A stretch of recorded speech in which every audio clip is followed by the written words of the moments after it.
Dear students, already we have covered simple tenses and continuous tenses in your previous videos. Now let's begin with perfect tenses. First, let us see about present perfect tense in detail. So the structure of present perfect tense is subject plus have or has plus V3. What is V3? V3 is nothing but your past participle form of the verb. Let us take an example verb called eat. E-A-T, eat. So eat is your V1 form of the verb. What is the V2 form of eat? Ate. What is the V3 form of eat? Eaten. So eat, ate, eaten. Likewise, let us take the verb called see. S-E-E-C.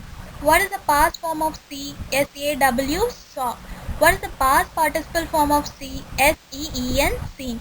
See, saw, seen, eat, ate, eaten. So now let us vary the subjects. For I, you, we, they, you use have plus V3 form, that is your structure, and for he, she, it as subjects you have to use has plus V3 form. So this is the structure of present perfect tense. Where do we use present perfect tense? We use present perfect tense in the case of describing about our experience. For example, I have taught English to many students. In this sentence, we are explaining the experience of teaching English. Since your subject is I, you have to use have plus V3. That is, the V1 form of the verb is teach, V3 form of teach is taught. So I have taught English to many students. Second sentence is Kevin has visited France 4 times. The subject you use for Kevin is he. So when you use he, you have to use has plus V3 form. The base form of verb is visit. So when you convert visit into V3 form, visited. So Kevin has visited France 4 times.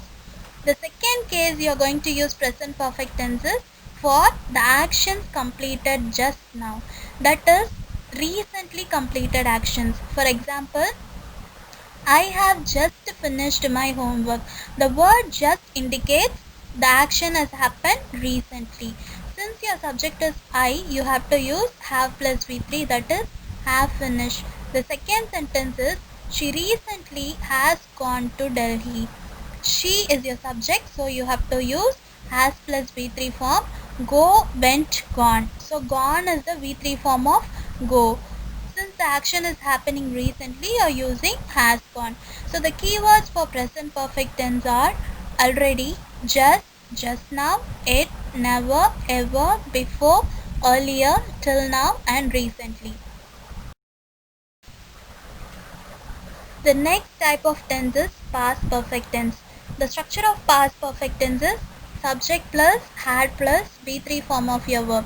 So where do we use past perfect tense?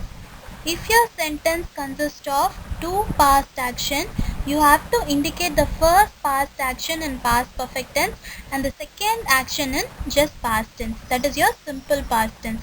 For example, when we reached the station, the train had left.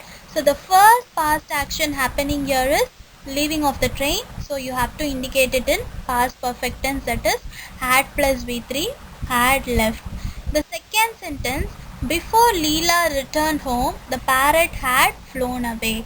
So the first past action happening here is flying of the parrot. So you have to indicate in past perfect tense had plus V3 form, that is fly, flew, flown. So you have to write had flown, had plus V3, had flown. I was sick because I had eaten too much the previous night. So the first action happening here is eating too much. Only after eating too much, he was getting sick. So you have to write it as had plus V3 form, that is had eaten. Eat, ate, eaten.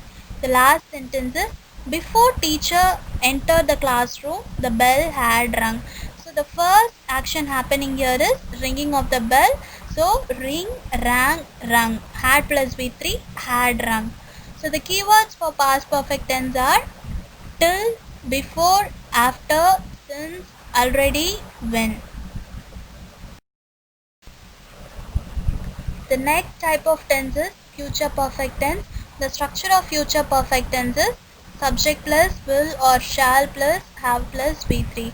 As we all know, we have to use will in the place of he, she, it, they, you, and we use shall in the place of I and we. Where do we use future perfect tense? Actions that will be done in a short span of time. So whenever you are representing some particular point of time or some short span of time, when will the action get completed, you have to use future perfect tense. For example, by the end of March, Kathy will have learnt all the lessons in our books. So they are representing a particular time, that is end of March. By the end of March, Kathy should have completed. She will have learnt all the lessons in our books. That is will plus have plus be3, learn, learnt, learnt. The next sentence, by August, Johanna will have saved rupees 1 lakh. So by the month of August, Johanna, she will have saved, will plus have plus be3, save, saved, saved. By next year, we shall have paid the home loan. So shall plus have plus be3, pay, paid, paid. The keywords for future perfect tense are by next month, by next year, by this weekend. Hope you all are clear with the concept of perfect tenses. Thank you for listening.